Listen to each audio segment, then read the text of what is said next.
What you got there, Nick? It's Nathan's drawing, and that's a good idea.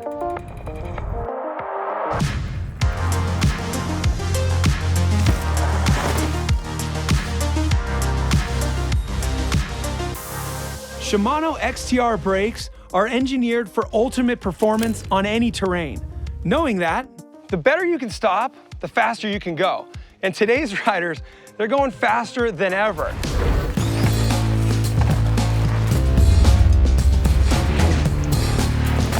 So that means what they need and what we all need is a brake that's not only powerful, but one that offers more control and less fatigue. And that's especially true considering what today's modern courses and trails are like. What used to be considered full-on downhill tracks are now being attacked aboard enduro and trail bikes.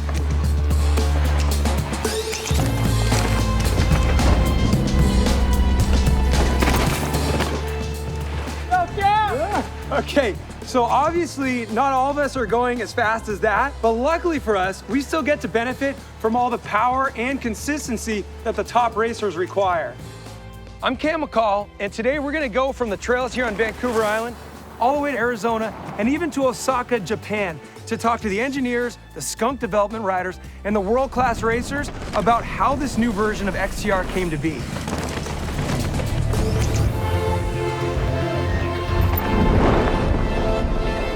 Now, distilling all of these performance goals into something real takes a skilled and critical team. Nick Murdick, the mountain bike product manager for Shimano America, is a key member of this team. For me, this is a special one because I feel like it was an opportunity to show the mountain biking world that we've been listening to their feedback. Riders had been asking very clearly for more consistency from Shimano brakes. We hear you loud and clear. We wanted to keep the feel of a Shimano brake and deliver more consistency at the same time. The result of our engineering study was that it was only possible if we changed to a new high-performance, low-viscosity mineral oil. That new fluid, along with the seals, performs the same whether it's really hot or really cold outside. That's what allows the brake to keep a high power with a sharp bite point and remain consistent across a broad temperature range. That's where you get to have your cake and eat it too. Jackson Goldstone is a dominant force on the gnarliest downhill racetracks in the world. His early feedback was integral to the final product.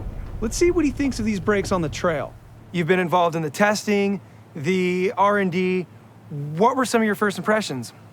Yeah, first impressions when I got the brakes were, I was really stoked on the power and the consistency of them. Yeah, you're just coming down and you can brake and just brake later and harder and the power is just there and it's always the same. Well, Cam, let's go. This sounds like a plan. Yeah, buddy. Woo! All right, nice line. Now we're coming up to some steep right now. Here we go, testing the new brakes. Ooh, I do like the feel of these levers.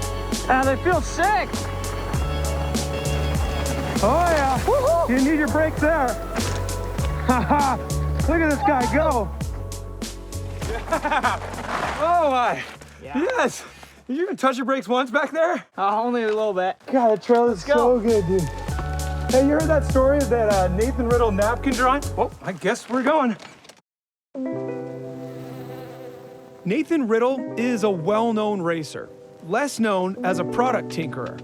Nathan is always searching for the best way forward for all mountain bikers, and his input on the evolution of the new XTR brake came from a very unique point of view and inspired much of what we see in the final product.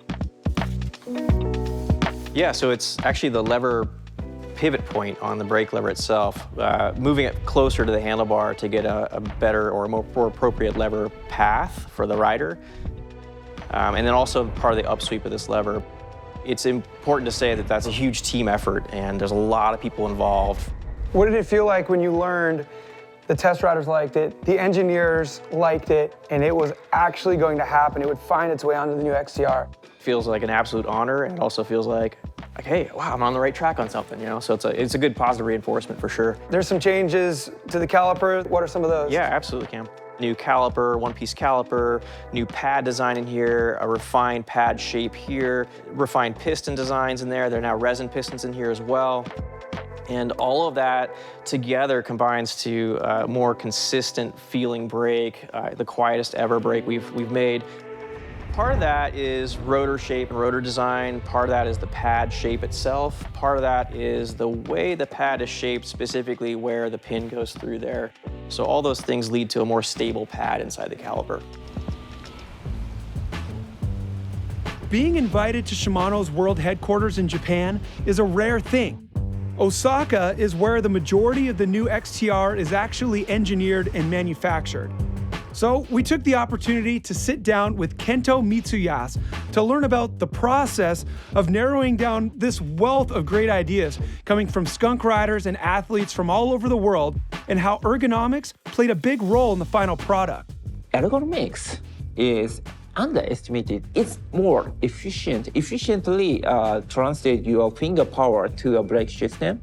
That is really interesting point of the ergonomics. You're like, oh, you can just like make a little bit change to the way it's laid out. Now you have more power. One of the idea came from test rider, and another one came from engineer side.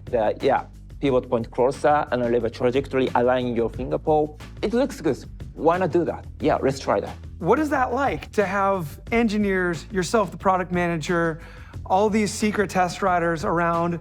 What is that whole process like, and can it be challenging at times? It's really a good thing to have this kind of really good engineers, really good test riders, and a good environment to test everything. But at the same time, it's getting harder for me to decide something because they are confident. They are confident with their opinion.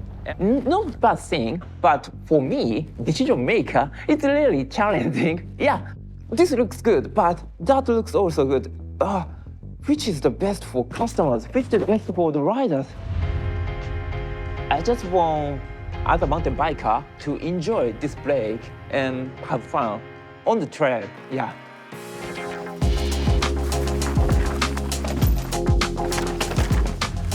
All right, so a quieter, more consistent, more powerful braking system with an ergonomic lever change that reduces fatigue and increases power. What more could you ask for? It's seriously incredible stuff. And I gotta say, it's been really cool to have the opportunity to see it all through the eyes of this cast of characters who peek into the future and imagine ways to make mountain biking even more enjoyable. So that's all I got for you today. Make sure you check out our other XTR Tech videos where we dive deep into the all-new shifter and drivetrain.